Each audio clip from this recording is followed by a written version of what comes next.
ये कहानी है भूत ने किया हमला। भूत ने किया हमला के बारे में। एक बार की बात है, एक गांव में 3 दोस्त रहते थे, अमर, आलोक और श्रीनु। उन तीनों में इतनी गहरी दोस्ती थी कि जहां भी जाते साथ ही जाते, कुछ भी खाते मिल बांट कर खाते। एक दिन श्रीनु अपने दोनों दोस्तों के साथ स्कूल से घर लौट रही थी। दोपहर का समय था और वे तीनों साइकिल चला रहे थे। तभी अमर की साइकिल एक बड़े से पत्थर से टकराया गई और वह नीचे गिर गया। उसके पैर में बहुत तेज चोट लग गया और वो बुरी तरह दर्द से चिल्ला रहा था। मदद के लिए उस सुनसान रास्ते में कोई मिल भी नहीं रहा था। तभी श्रीनु भागकर मदद के लिए किसी को बुलाने गई। थोड़ी दूर गई तो उसे एक 2 मंजिला घर दिखाई दिया। उसे लगा कि शायद वहाँ मदद मिल जाएगा। फिर वो वहाँ गई, लेकिन वहाँ जाकर देखी तो सारे कमरे में ताला लगा हुआ था। उसी वक्त श्रीनु को लगा कि कोई उसके पीछे से होकर दूसरी मंजिल पे गया है, और जब वो पलटकर ऊपर देखी तो उसे एक परछाई दूसरे मंजिल पर जाते हुए दिखाई दिया। श्रीनु को लगा कि शायद ऊपर कोई रहता होगा, उसी की परछाई होगी।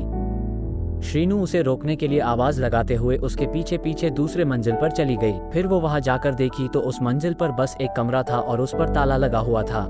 श्रीनु को कुछ समझ नहीं आ रहा था, तो वो परछाई को मन का वहम मानकर वापस जाने लगी। तभी उसे एक डरावनी आवाज सुनाई दिया और जब उसने पीछे मुड़कर उस कमरे की ओर देखा तो उस पर जो ताला लगा था वो टूटकर नीचे गिरा हुआ था। श्रीनु एकदम से डर गई और सोचने लगी कि ये कैसे हो सकता है, लेकिन उसे अपने दोस्त की मदद करनी थी, इसलिए हिम्मत जुटाकर धीरे धीरे उस कमरे में गई। वहां जाकर देखी कि एक बहुत लंबा चौड़ा और डरावना आदमी अपने बिस्तर में सोया हुआ था। श्रीनु ने उससे पूछा, भैया क्या आप मेरी मदद करेंगे? वहाँ रास्ते में मेरा दोस्त साइकिल से गिर गया है, उसके पैर में बहुत तेज चोट आई है, दर्द के मारे चिल्ला रहा है। अगर आप मेरी मदद करेंगे तो बहुत मेहरबानी होगी। लेकिन वो आदमी श्रीनु की बात का कोई का जवाब नहीं दिया। फिर श्रीनु को उस आदमी पर गुस्सा गई।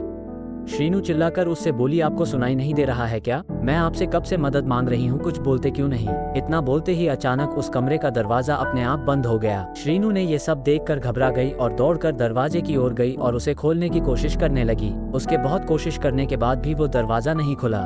तभी उस आदमी की जोर जोर से हंसने की आवाज आने लगी। श्रीनु उसके हंसी से इतनी डर गई थी कि उसका पूरा शरीर कांपने लगा और उसकी आवाज भी नहीं निकल रही थी ताकि चिल्लाकर किसी से मदद मांग सके। फिर उसके बाद श्रीनु को एक हल्की सी हवा का एहसास हुआ और जब वो पलटकर देखी तो इसका दिल दहल गया। वो आदमी जो कुछ देर पहले बिस्तर में सोया हुआ था और अब अचानक उसके सामने आकर खड़ा हो गया और जोर जोर से हंसने लगा। उसकी हंसी देखकर श्रीनु को और ज्यादा डर लगने लगा। उसे एहसास हो रहा था कि आज ये मुझे जिंदा नहीं छोड़ेगा। फिर वो आदमी श्रीनु को पकड़ लिया और उसे अपने पास खींचने लगा। श्रीनु जोरों से रोने चिल्लाने लगी। वो आदमी उसके मुंह पर हाथ रखा और उसे नोचने लगा और उसके बाल पकड़कर घसीटते हुए उसे जंगल की ओर ले जाने लगा। इधर अमर दर्द के मारे छटपटा रहा था और आलोक परेशान था कि श्रीनु अभी तक आई क्यों नहीं। थोड़ी देर तक श्रीनु की राह देखा। जब वो नहीं आई तो आलोक खुद उसे ढूंढने निकल गया।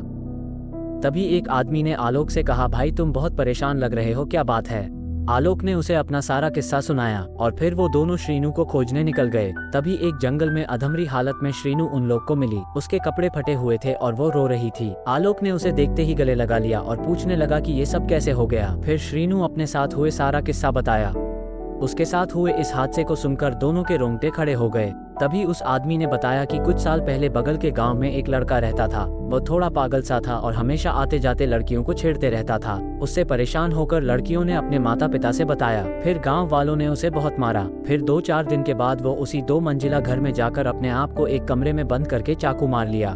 उसकी मौत का काफी दिन तक किसी को पता नहीं चला था, लेकिन जब उसकी लाश मिली तो बहुत ही डरावनी और भयंकर हालत में मिली थी और तब से उसकी आत्मा उसी कमरे में भटकती रहती है। इसीलिए इस घर में आज तक कोई नहीं जाता है। उसके बाद आलोक ने उस आदमी की मदद से श्रीनु और अमर को घर ले गया और फिर ये तीनों उस रास्ते से होकर दोबारा कभी नहीं गए।